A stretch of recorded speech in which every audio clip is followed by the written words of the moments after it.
So what makes this election stand out from any of our previous elections for the college students' generation? Well, this election stands out for so many reasons. First off, it's the first presidential election since 1952 to not have a sitting president or vice president in the hunt. Dick Cheney's the first vice president in 2 generations or more to not be pursuing the presidency. This is the most crowded and competitive election cycle. At one point, nearly a dozen Democrats and a dozen Republicans were exploring a run, as of about a year ago.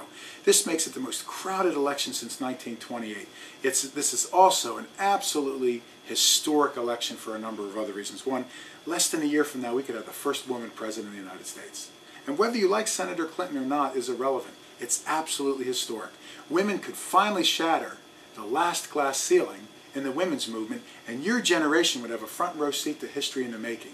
And I cannot underscore for you how absolutely fascinating this is. I think it'll be the biggest political story of your lifetime, the biggest political story since the fall of the Soviet Union. And a woman president would change the women's movement, would change society. For example, I have a 4-year-old daughter, and you're a very intelligent 21-year-old. Imagine my 4-year-old daughter over the next year or 2 or 3 sitting beside me or sitting on my lap watching the news as we're eating dinner, and there is a woman president who gets out of Marine One, the helicopter, and the Army snaps to it. She could never be told that she couldn't be an astronaut or a scientist or anything that your mother and your grandmother faced. You as a 21-year-old graduating today, the barriers that would be broken down, kicked down by the symbolism of a woman in the White House is, I liken it to one of those proverbial stones thrown in a pond. It creates a ripple, and the ripple just keeps going and going and going. Butterfly flaps its wings in China, and we sneeze here or something. Less than a year from now, we could have the first black president of the United States, which is absolutely intriguing on so many levels. And to think that just a few days, when I was born, African Americans could not participate in the political process the way they do today, and folks couldn't sit in a lunch counter and have dinner the year of my birth. This is absolutely historic. And a little less than a year from now, you could have Bill Richardson's Latino. You could have a Hispanic vice president, which would be the highest ranking Latino in American history, which would be just a call to arms for the Hispanic community in this country in a way that I can't think of anything else that would mirror it. Mitt Romney's Mormon, and there have been very narrow religious parameters regarding the White House. We've only ever had one Catholic. This would change that for forever. Rudy Giuliani's Italian American. This is the most diverse field in American history. And why should young people care and get involved? The next president of the United States in 2009, I think, is going to be facing one of these forks in the road. Every once in a while in American history, we come to a fork in the road, and the decisions we make will change this country for a generation. And I really believe we are at one of the most pivotal moments in American history. And I'm not an alarmist, and I'm not a conspiracy theorist. I think this country is in worse of a condition right now than during Vietnam, probably since World War II and the Great Depression. The next president of the United States, whomever he or she is when they're inaugurated at noon on January 20th, 2009, will face the prospects of having the world's largest budget deficit, the world's largest trade deficit, the world's largest debt, which is increasing exponentially as we speak, and your generation is the one that's going to inherit all that. The next president will inherit 2 unwinnable wars in Iraq and Afghanistan. I think the choices before us in Iraq and Afghanistan are between the utterly apocalyptically unthinkable failure and the darn near utterly apocalyptically unimaginable failure.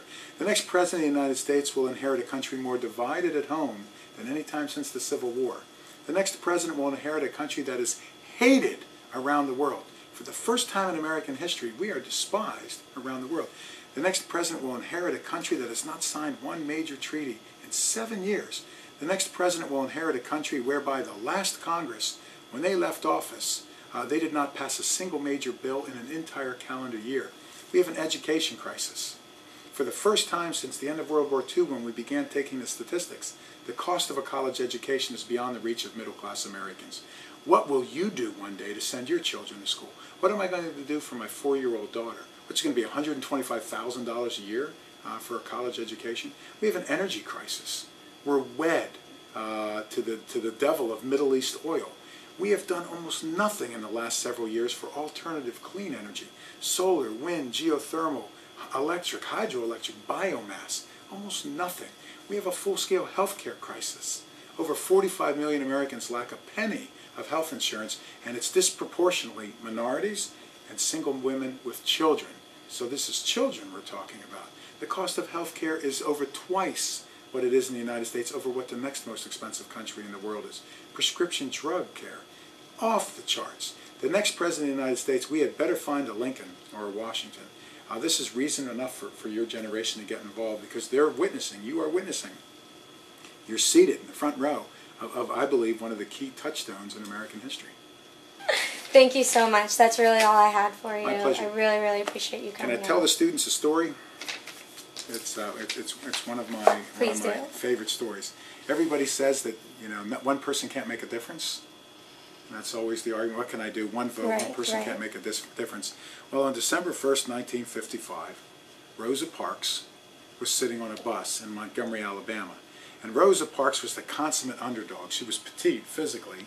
She was completely uneducated. And any student at FAU that watches this video is far better educated than Rosa Parks ever would have dreamed of being, and has led a much more comfortable and privileged life than she could have ever hoped, even for her own daughter.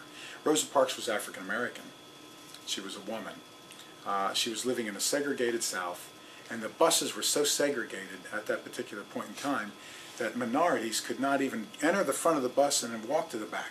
They had to pay in the front, get out, walk around, and there was a back door at the time, and enter in the back. And you could be arrested for not giving up your seat or sitting in the white section of the bus. And Rosa Parks was on December 1st, 1955. She refused to get out of her seat, and by simply refusing to get out of her seat, she changed the world. And the rest, as they say, It's history. is history. So everybody can make a difference.